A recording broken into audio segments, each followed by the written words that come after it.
Bismillah, mari kita lanjutkan ngaji filsafat kita, menetapi, menjalani kewajiban untuk nambah ilmu, senantiasa mencari ilmu. Minal mahdi ilal lahdi, dari buayan sampai nanti ke liang kubur. Tugas utama kita sebagai seorang muslim antara lain adalah mencari ilmu. Malam hari ini kita lanjutkan sesi kita bulan Agustus, yaitu di tema para sufi Nusantara. Malam ini kita angkat beliau yang mungkin teman-teman pernah mendengar kemasyhuran, kebesaran nama beliau, yaitu Kiai Soleh Darat. Nama lengkap beliau Muhammad Soleh bin Umar. Ayah beliau, Kiai Umar ini, dulunya adalah pejuang melawan Belanda. Orang kepercayaan dari Pangeran Diponegoro dari daerah Jawa bagian utara. Ada 3 serangkai yang jadi kepercayaan Pangeran Diponegoro. Yang pertama Kiai Umar ini, yang merupakan ayahanda dari Kiai Soleh Darat, kemudian Kiai Sadak, dan yang ketiga Kiai Murtado. Kiai Murtado ini nanti jadi mertuanya Kiai Soleh Darat. Dikenal dengan nama Kiai Soleh Darat karena beliau beraktivitas tinggal di daerah darat. Daerah darat ini daerah Semarang di bagian dekat pantai. Kalau sekarang mungkin secara distrik itu masuk Semarang bagian barat, tapi daerahnya yang dekat pantai disebut darat karena tempat itu dulunya adalah tempat mendarat orang-orang dari luar Jawa. Makanya karena beliau tinggalnya di sana, kemudian dikenal sebagai Kiai Soleh Darat. Kadang ditambahi juga As-Samarani. As-Samarani ini nama dalam bahasa Arab untuk Semarang. Jadi kalau dibaca Kiai Soleh dari daerah darat yang berasal dari Semarang. Beliau sejak kecil belajar di banyak ulama, banyak kiai, baik di Nusantara sendiri maupun nanti setelah beliau ke Mekah. Kalau teman-teman membaca buku-buku biografinya Kiai Soleh Darat yang sekarang banyak diterbitkan, beliau belajar hampir semua disiplin keilmuan Islam. Kitab fikih beliau belajar di Kiai Muhammad Syahid dari pesantren Margoyoso, Kajen, Pati. Terhadap Kiai Syahid ini, Kiai Soleh belajar kitab Fathul Qorib, Fathul Mu'in, Fathul Wahab. Ini kitab-kitab populer di bidang fikih dari pesantren. Kemudian beliau juga belajar tafsir Jalalain dari Kiai Soleh bin Asnawi Kudus. Beliau juga belajar Nahwu Shorof dari Kiai Ishaq Semarang.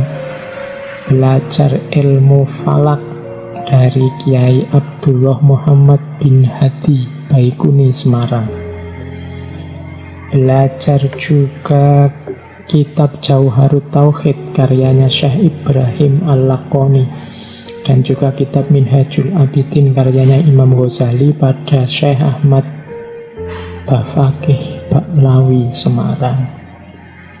Belajar kitab Masail Sittin karya Abu Abbas Al-Mishri kepada Syekh Abdul Ghani Bima Jadi banyak sekali beliau belajar dari para ulama Nusantara.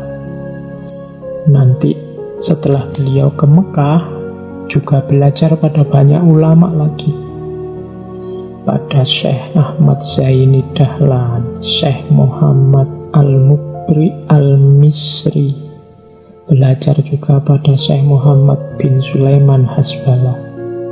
Di Mekah juga nanti ada halaqah para ulama di sana. Beliau juga termasuk Syekh Nawawi Al-Bantani yang kemarin kita bahas, Syekh Ahmad Khotib Al-Minangkabawi, Kiai Mahfud At-Turmusi, Syekhona Khalil Mangkalan, jaringan ulama yang tinggal di Mekah. Nah, nanti beliau ini selain belajar, sempat juga menjadi pengajar di Mekah. Sampai nantinya beliau memutuskan untuk kembali ke Semarang untuk mengajar umat Islam yang tinggal di Semarang. Ini kepindahan beliau ke Semarang, ini ada jasanya Mbah Yai Hadi Girikusumo. Ini beliau ini pendiri Pondok Pesantren Ki Ageng Girikusumo Meranggen, Demak. Nah, Mbah Yai Hadi inilah nanti yang menemui Kiai Soleh waktu di Mekah, meminta beliau untuk pulang ke Semarang untuk mendidik umat Islam yang ada di Jawa yang memang butuh banyak tambahan wawasan ilmu agama. Cuma kembali ke Semarang ini tidak gampang, karena Yai Soleh ini sudah, kalau bahasanya sekarang, sudah terikat kontrak untuk ngajar di Mekah. Sehingga beliau ragu-ragu waktu diajak Mbah Hadi Girikusumo ini, dia mau pulang apa masih tinggal di Mekah saja. Khawatir konsekuensinya karena sudah janji mau ngajar di Mekah. Akhirnya dipaksa oleh Mbah Hadi, pokoknya harus pulang. Setengahnya nanti Kiai Soleh diculik, dibawa pulang ke Jawa. Bahkan ada cerita Kiai Soleh ini biar waktu naik kapal ke Jawa itu biar tidak ketahuan, dimasukkan peti biar tidak ketahuan. Tapi kok ya terus ketahuan juga. Sampai di Singapura Mbah Hadi ini ditangkap, diinterogasi.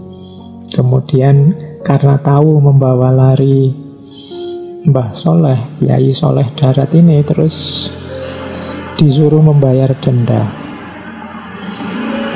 Dan Mbah Hadi ini bingung mau membayar denda pakai apa. Tapi akhirnya murid-murid beliau yang ada di Singapura turun untuk mengatasi masalah, urunan untuk membebaskan Mbah Hadi sekaligus menebus Yai Soleh biar bisa pulang ke Semarang. Jadi itu ceritanya ketika Kiai Soleh mau balik dari Mekah ke Semarang. Nanti setelah sampai di Jawa, beliau mendirikan musola, pesantren kecil, dan dimulailah beliau mulai mendidik umat Islam di sana. Nanti banyak sekali murid-murid beliau, orang-orang besar yang menjadi pilarnya, soko gurunya, berdirinya negara yang hari ini kita kenal sebagai Indonesia. Di antara murid-murid beliau, teman-teman pasti pernah dengar ya nama-nama seperti Mbah Yai Hasyim Asy'ari, Mbah Yai Ahmad Dahlan, pendiri Muhammadiyah, Mbah Yai Dahlan Termas, kemudian Kiai Amir Pekalongan, Yai Idris Solo, Yai Abdul Hamid Kendal, Yai Dimyati Termas, Yai Khalil Rembang, Yai Munawir Krapyak yang nanti mendirikan pondok pesantren Krapyak, juga Yai Dahlan Watu Congol, Muntilan, Magelang. Murid beliau yang terkenal banyak diceritakan adalah ibu kita Kartini. Jadi ibu kita Kartini ini salah satu murid beliau juga. Bareng sama kakaknya juga yaitu Raden Mas Sosrokartono. Nanti dari Ibu Kartini ini lahir ide yang menginspirasi Yai Soleh untuk menerjemahkan Al-Quran dalam bahasa Jawa. Jadi satu ketika Ibu Kartini ini berkunjung ke rumah pamannya yang jadi Bupati Demak. Pas kebetulan Yai Soleh sedang ngaji di situ. Nah, Ibu Kartini ini ikut mendengarkan ngaji. Kebetulan yang sedang dibabar adalah tafsir Al-Fatihah. Nah, setelah pengajian ini selesai, Ibu Kartini begitu terpesona, baru dia tahu kalau Al-Fatihah itu maknanya begitu luar biasa. Selama ini Al-Fatihah itu hanya dihafalkan saja, dibaca saja tanpa tahu maknanya. Setelah ngaji, ditemuilah Yai Soleh ini oleh Ibu Kartini. Jadi beliau mengucapkan terima kasih karena sudah diberi ilmu yang luar biasa, sekaligus menyarankan bahwa ya Al-Quran itu diterjemahkan dalam bahasa Jawa biar orang Jawa bisa menggali, bisa memaknai, bisa paham isinya Al-Quran. Dari situ nanti akhirnya lahir satu kitab tafsir Al-Quran yang terkenal yang ditulis oleh Yai Soleh yang berjudul Tafsir Faidur Rahman. Tafsir ini merupakan tafsir bahasa Jawa pertama di Nusantara. 13 juz dari Al-Fatihah sampai surat Ibrahim menggunakan bahasa Jawa Pegon.